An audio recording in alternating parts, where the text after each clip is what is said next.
세상에 이런 성경 말씀이 사무엘상서 17장 26절 이 할례받지 않은 블레셋 사람이 누구이기에 살아계시는 하나님의 군대를 모욕하겠느냐.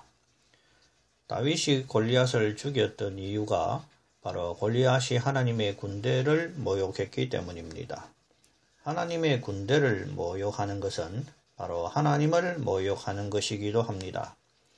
주님의 기도를 보면 제일 먼저 하는 기도가 바로 하나님의 이름이 거룩히 여김을 받는 것입니다.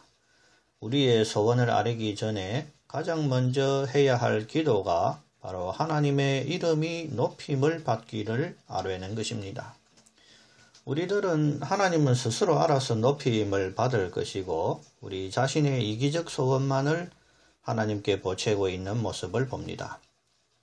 나 자신의 말과 행동이 하나님께 어떤 누가 될지, 나로 인해 하나님의 이름에 폐가 되지 않을지를 항상 생각해야 합니다.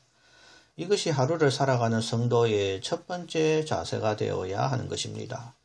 또 더 나아가 나 자신이 하나님께 폐가 되는 것을 넘어 나로 말미암아 하나님의 이름이 높아지는 삶을 살아야 하는 것입니다. 이것이 하나님께서 우리에게 바라시는 삶이요 받으실 만한 산 제사인 것입니다. 거룩한 채 한다고 경건이 아니며 성경이 말하는 경건은 자기 입을 제갈먹이고 고아와 과부를 돌아보며 또 새 속에 물들지 않는 것을 야고보서는 말씀하고 있습니다.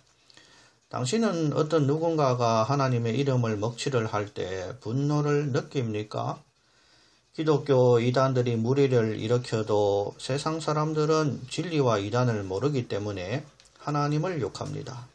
심지어 정통이라는 교회나 목사라도 세상으로부터 욕을 먹으며 하나님의 이름에 누를 끼치는 뉴스를 자주 접하게 됩니다. 나의 소원이 중요한 것이 아니라 나로 인해 하나님 이름에 누가 되지 않을까를 지극히 조심하며 살피는 것이 바로 성도의 자세임을 기억하시기를 바랍니다.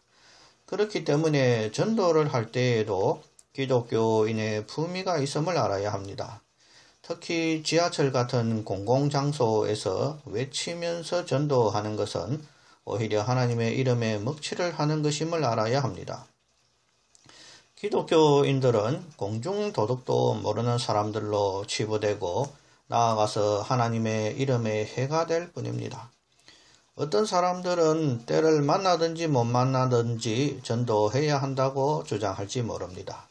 그러나 성화의 황금 계단을 보면 믿음의 도덕을, 도덕의 지식을, 지식의 절제를, 절제의 인내를, 인내의 경건을, 경건의 형제 우애를, 형제 우애의 사랑을 공급하라고 되어 있습니다.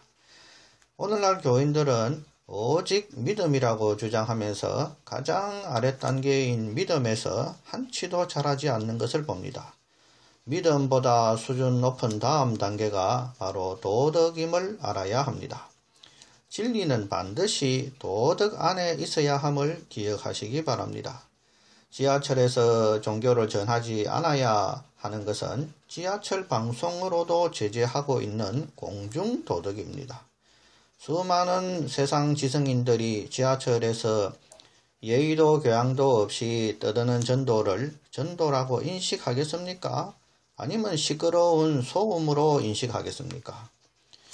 많은 사람들을 눈살 찌푸리게 하는 전도는 광신도 취급을 받으며 그것이 바로 하나님의 이름에 누를 끼치는 행위임을 인식하시기 바랍니다. 전도를 함에도 품위와 교양이 있어야 하며 인격적으로 듣고자 하는 사람들에게 진리를 전해야 할 것입니다. 고구마 전도법이나 진돗개 전도법이 있습니다.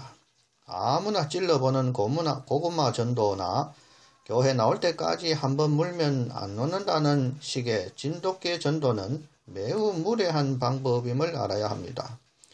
교회로 사람을 부르시는 하나님의 소명은 개처럼 물어뜯는다고 되는 것은 아닙니다. 혹 겉으로는 강력히 당기면 교회 나오는 사람도 있겠지요. 그러나 떠날 사람은 끝내는 세상으로 가게 되어 있습니다. 아무리 조용하게 인격적으로 전해도 진정 나올 사람은 나오는 것입니다. 이것이 바로 예정의 비밀입니다. 창세 전부터 구원받기로 예정된 사람이 어떤 전도인의 말을 듣고 하나님의 콜링에 응답할 수 있는 것입니다.